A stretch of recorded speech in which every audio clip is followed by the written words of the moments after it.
Okay, welcome to Adrian J Online, and today's exciting episode of Adrian's BMW. 5, 4, 3, 2, 1, go. You're only supposed to blow. Okay, so it's winter time, and it's time to put some winter tyres on my BMW. It's a convertible, it's Canada, and some people have said, why are you using your car instead of putting it to bed? And the fact is, I don't want to. So there you go. I've decided that all the information on the car, the wheels, tyres, are in here. Okay, so look them up. But I want to give a big shout out to Stephen at Mike Vale's Autos in Scarborough here in Toronto, the big T-Dot, and he helped me out amazingly, and I'll tell you more about him. I wanted to get a set of steel rims and tyres for the BM, so I looked at some quotes. So BMW dealer quoted me something like $1,500 plus fitting plus everything else, and it's going to come to around about $2,000, albeit for official BMW wheels. And I got a really low screwball price of about $900, which made me wonder, because I asked them some questions and then came back and said no, and then came back and said, oh yes, they can. So that kind of didn't instill a lot of confidence in me. So what I did was I did a bit of research, and I got recommended to these guys through one of the BMW forums, and they quoted me in between those two prices, and it was quite good. The price is actually here, and so I wanted to go down to size 16s. Now the BMW is 17 staggered. That means the rear wheels are wider than the front. So I went to 16s and a lower profile, a narrower tyre, which is easier and better to drive in snow. If you think ice skate on snow, on ice, you've got a small downforce and it presses harder, and if it's wider, that's how you ice skate, basically. I'll try and snip something in here to give you an example. Now, so I went for 16s. I decided to go for Kumho's on run flats, and that's why the price is expensive. I could have got a set for about $500-600, but I wanted run flats on steel wheels. So there we go. Now, I was hoping to get some video of getting into Mike's Steve. Oh, by the way, Mike is Steve's dad. So there's father and son team. So I wanted to get into Steve's place, do some videos, but I had a problem with the video camera. So luckily when I went to pick up, get my tyres done, Steve took some videos, which I'm going to include in here, of the tyres being balanced, being fitted, and he did a good job.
The other thing with Steve is he knows his job.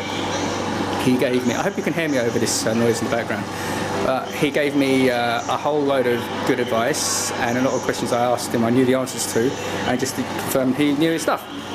They've been in business for about 30 years, and no, I didn't get any discount. Well, I got a good price, and actually, come to think about it, he actually came back to me and said, I managed to get it to you a bit cheaper and better quality. So, but actually, as for an endorsement, I didn't get paid anything to do this. So this is really, if it had gone wrong, I would have given you an honest opinion as well. But I would thoroughly recommend you check out this guy.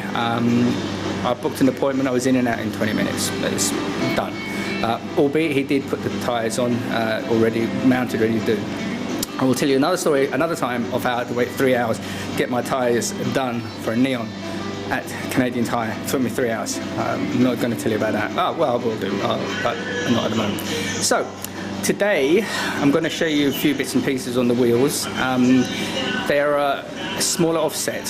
So, what that means is the smaller the offset compared to the original offset, the tyres go out a bit, and there's going to be a little snip in here explaining what that is. So the stance is actually a little bit better.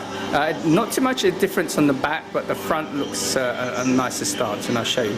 The other thing I noticed, there was some rust on the bearings, and that's quite common on the bearings, on the covers. So today what I'm going to do is I'm going to try and clean them up and get a bit of copper slip on just to kind of protect them a bit. I doubt it'll do that much, but I'm going to give it a try.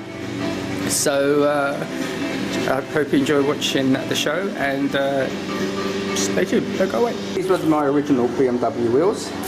These are the tyres I had put on, Kumo Izens 205 55 16s. Same in the front, same in the back. 91Vs, and that was the model number, KW23. And when I give you in one of the videos, you'll see the tyres. The tyres are 7Js, 16 inches. So, and these need to be replaced. The rear ones need to be replaced. And when you're storing your tyres, you want to really put it on something like that there. So it's easy to wheel around. Keep them like this, one on top of each other, not standing horizontally. You want it, sorry, not vertically. You want it like this. It's only going to be for a few months, and that's better. Ideally, you should have these type of bags, because the UV will damage the tyres. So if you keep for any length of time outside, you need these, but we're not going to do that. The nice little stance the car has.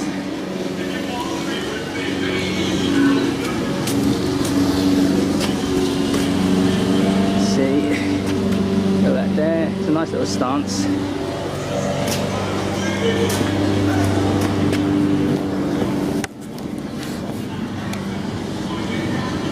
And if you see, this is what I'm talking about. I'm going to try and clean this up, put some copper slip on there, and there we go. And so it's not too bad a job. I checked also a good thing to do when you're doing tyres is to check the rotor. So when I had the car up, I checked everything's good. So let's see what happens when we clean it up. I'm trying to clean up as best I can, see how far I can get in using this this brush and some sandpaper. Just a note on the wheels. The good thing with these wheels, they've actually got the information on there. They are 7Js, ET31s. Now, BM recommend 40 to 48, so the offset is quite low. So in other words, they are tucked outer more than they are in, but there's plenty of clearance inside, especially for a 16-inch, rim. But the other thing is, these are hub centrics. That means that this is specifically the size for the wheel. So this bearing holder, whatever it is called. So it fits up here nicely and tight, as opposed to lug centric, which means these are correct, but there's a bit of a space, which means you then have to have a spacer. So these are in fact good wheels for this. Just I'm a little bit disappointed with this, but we're going to clean this up best we can. Okay, so I took a lot of the surface rust off, but there's still quite a bit of rust in there. I'm not sure why. Maybe it's just a common thing, but I don't seem to remember this on the other cars I've had, but maybe because they're more of a concave surface. So I've got a couple of options. I can get a Dremel and kind of really sand it down. But I really don't want to do that because, to be honest, I have a feeling that that's just going to come back again, and I don't want to damage anything, especially when it comes to the wheels. So what I'm actually going to do is I'm going to use some Cure Rust. I don't have any, so I'm going to go out to, later on today or tomorrow, get some Cure Rust, give it another bit of a clean down, and then paint it with Cure Rust. And that turns iron oxide, i.e. rust, into another chemical which turns black, which is not rust. And then I'm going to put the copper slip on. So let's see how that works tomorrow, and we'll take it from there. So don't move your dial. Hey there guys, okay, so I went out, got some of this stuff. Let's see if you can see it properly. So this is rust remover. So what I'm going to do, I'm going to apply this baby to the wheels, and I'm going to leave it, then rinse with water, and then for heavy rust, allow an extra 10 minutes before rinsing off. But it doesn't actually say, it doesn't say how long it takes to dry. So maybe 15-20 minutes, half an hour, I don't know. And then I'm going to have a crack. The weather looks a bit iffy, so once it's dry I might not do the next stage until probably tomorrow now actually, I think. So let's do this. It's not too bad, but the back ones are actually worse than this. I don't know why, maybe because this is cupped in. So I've got this in here, and all I'm going to do, being careful not to drop the video camera in there because that would not be a good move, and just get it in here. Oops. And what this does, this converts the iron oxide into something else. So I don't know how long it's going to take to dry, but we're going to do that and come back later. Let's have a look. It's made it a wee bit crusty, but I was expecting that anyway. So I have to rinse these wheels out thoroughly and then leave them. So I'll get back to you after we've rinsed the wheels. So that's the wheels. So so the rust has come off quite a bit.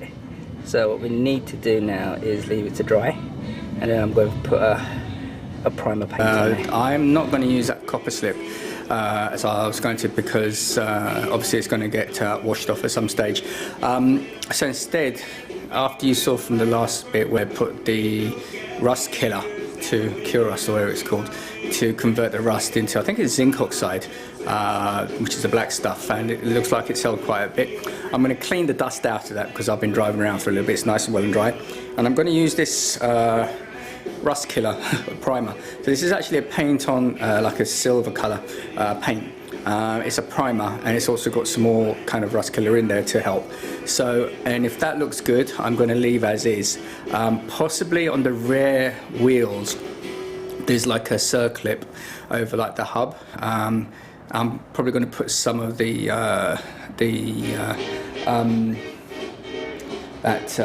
copper slip on there. It may well wash off, I'm not sure. You can get apparently dust covers for this, but you have to get them online, and I may get them, see if they fit. Maybe they will, maybe they won't, I don't know. So that's what we're going to do in today's exciting episode, and then once we've let that dry, I'm going to re-torque up the wheels, check the tyre pressure, and we're done really. So don't move your dial. So as you can see, we've got a little bit of crud in there. So I'm just going to give this a little bit of a clean. Actually, they're not too bad. Just going to give it a bit of a clean, both wheels, all the wheels, and then I'm going to give it to painting. So we've obviously got brush strokes, but I'm not really too worried about that because I've got to put probably another coat on there and then get some hammerite on there. So just really to protect it in a way. So and anyway, when I'm driving fast, you should notice that. So let's see how that goes. We need to come back to it probably in about an hour's time once the paint is dried. So let's come back. So that grey paint is dried. So what I'm going to do now is, I don't know if you can see this, Tramclad. It's a rust paint. So this is a kind of a top coat. I was thinking on what colours to use, either black, or black is the usual one, but To be honest, black's not going to be seen anyway, because when you put the proper wheels on, they get covered. So I thought I'd just go with white. I just wanted to. So it may not be to everyone's cup of tea, but hey, I don't care. I'm running a BM convertible in winter, so that's not to everyone's cup of tea either. So I'm actually decided to do this as a series. So I'm actually going to put this into a playlist called Winterizing Your BMW, because other than doing the wheels, what I've got to do is do the put weather mats in. I'm getting some WeatherTech weather mats and changing the wiper blades. And of course, because it's a summer car, there isn't an option for winter blades. There is only an option for OEM. From any place you go to, there's no winter blades. So I'm going to change the blades over. Some people will tell you to, or most people will only change their wiper blades when they're wearing down, and that's probably not a good idea. This is what I would suggest. If you have no option for winter blades in a country which has got winter, harsh winter, you should change your wiper blades twice a year, summer and winter. It might seem a little bit much, but you're always going to get the best quality cleaning on your glass, and especially in winter. You don't want to be messing around with blades over winter, so I'm going to change those. If you have winter options, then get a set of winter blades for winter, summer blades for summer, and then just swap them, and then maybe every couple of years check how they are and then replace them as is. Don't be cheap on your car. With certain things, don't be cheap. We're going to have a look at the wheels now, see how that's dried up. Then we're going to put a coat of this on, and maybe I need to put 2 coats on. But as I'm off today, I might be able to get it done today and tomorrow. So let's go and do that. There you have the... let's get a light on there. There you are. That's not too bad actually. So I'm going to paint these white. It's nice and clean. And a few brush strokes, but really, to be honest, you're not really going to notice this. I don't think people notice that. So let's paint them white and come back. Hey guys. So we put the final coat of that white stuff, white painty on, and it doesn't look too bad. So it's really, I'm not really too worried about how it looks, to be honest, because during summer the proper wheels will go on. So it's just really to protect and stop that rust coming through. That's albeit.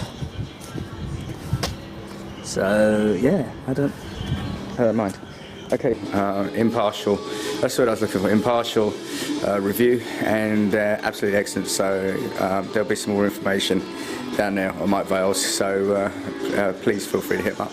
And so Adrian J with the red 128 cab sent you down, and I'm sure that they'll do an excellent job. Okay, so from the winter wheels of Adrian J's BMW, I can say a goodbye. Thank you, Adrian. Thank you, Adrian. Thank you, Adrian. We have to take a short break now, Mrs. Tompkins, but after that, we're coming straight back after the advertisement break. We have to earn our money, after all, with the smoking sounds of Adrian J's show. For the maestro of mix, stay tuned to Adrian J. Why don't you move, damn it?